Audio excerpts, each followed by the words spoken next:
developing country that is known for its exports of cloth and textiles. Traditional crops such as coffee, sugar, and fruits, non-traditional crops such as winter vegetables, nuts, tea, spices, and roots.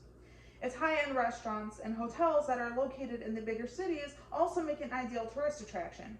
After 36 years of civil war, the 1996 peace accord was signed, opening Guatemala up to new opportunities for economic growth and foreign investments.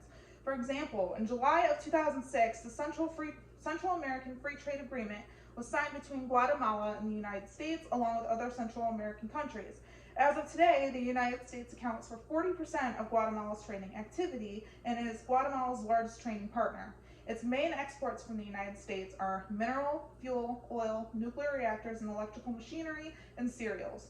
In addition, Guatemala's economy is largely dependent on remittances from the United States in order to survive. However, the United States has also established 200 firms in Guatemala's market to increase their economic activity.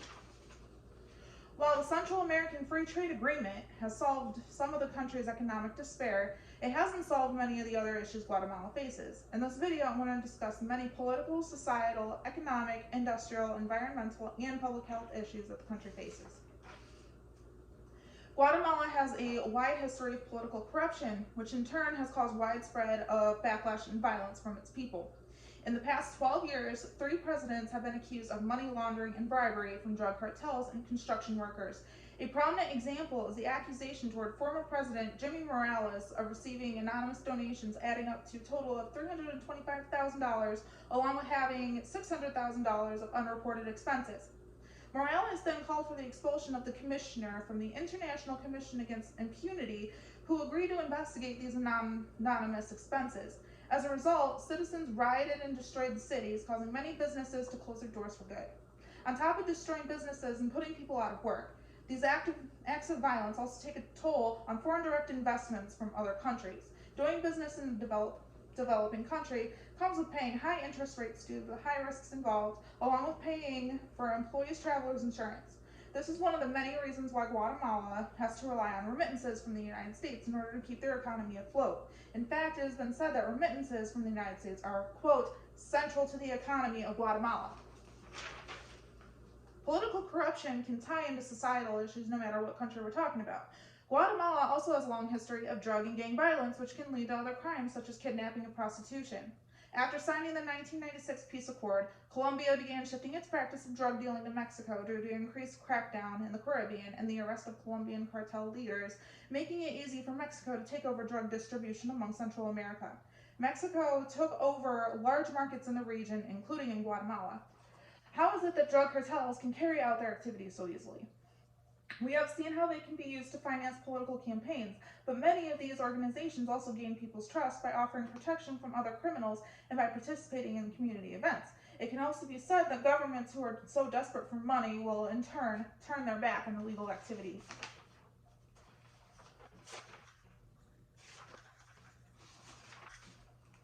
Guatemala is also riddled with public health issues, especially among women and children. The statistics of stunting of growth among children under the age of 5 due to malnutrition is the highest among the world.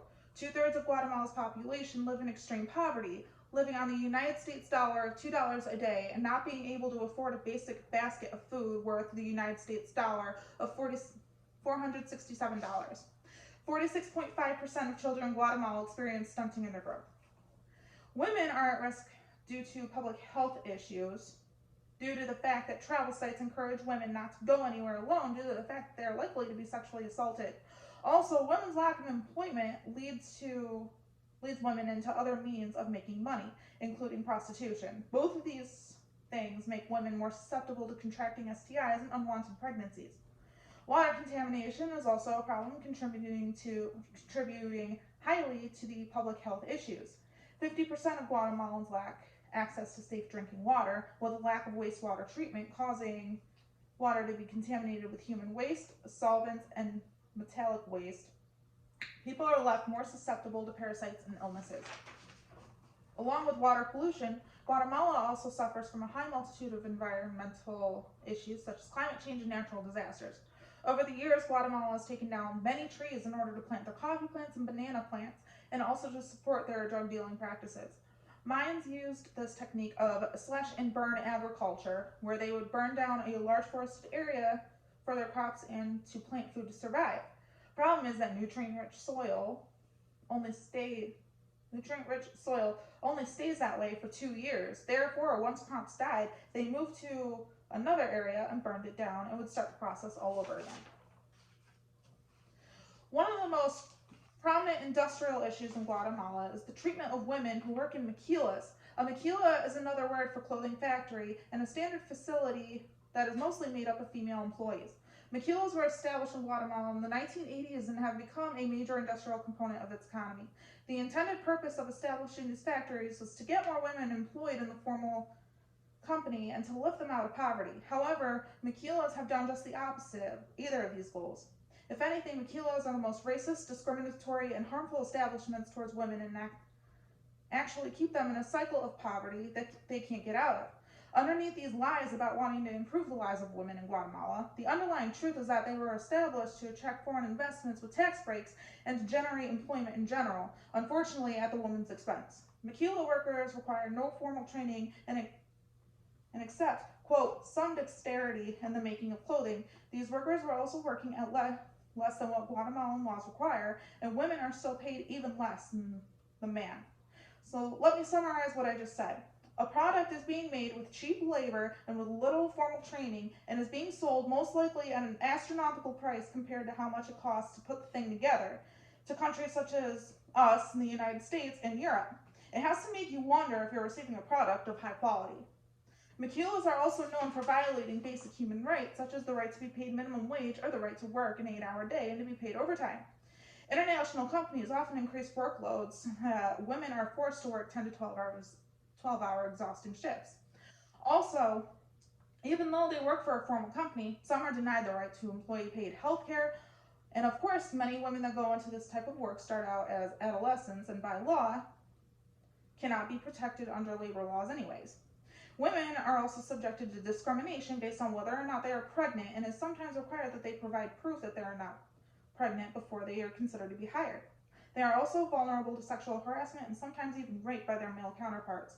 To top it all off, even though only 20% of maquila workers are men, it is still men that are put in charge and have more opportunity for growth on the basis stereotype that men are better fit for leadership positions, even in the female-dominated industries.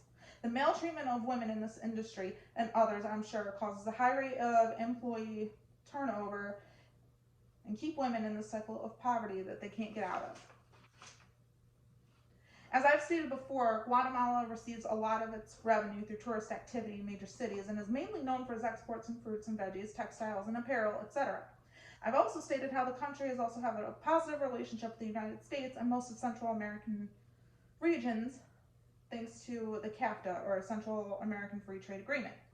However, despite the fact that Guatemala has seen an improvement in economic growth, it still ranks as one of the poorest nations in the region. In fact, statistics show that 59% of the population is currently living in poverty, with 23% currently in extreme poverty.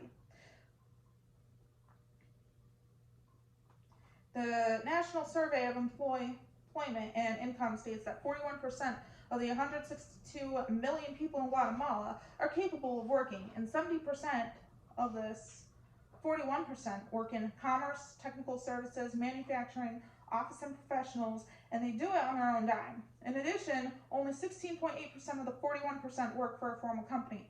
Since formal companies are the source of Guatemalan citizens, source of fixed salaries and health insurance, the majority of Guatemalan citizens, employed or not, are vulnerable to high medical bills while living in poverty. A majority of Guatemalans, especially women, also don't receive a formal education that formal companies look for in its employees. In fact, in the major cities of Guatemala City and Alta Verapaz, the illiteracy rates of its citizens are 9% and 36% respectively. Aside from unemployment and low education, the perception of corruption in any nation is also detrimental to the country's economy because the lack of legal certainty scares the country's investors. As we have already stated, Guatemala has a long history of political corruption that results in violent unrest and mistrust in the government. According to the Corruption Perceptions Index, Guatemala scored 28 points, meaning that Guatemala scored high enough to make investors think long and hard about whether they would like to make foreign investments in the country.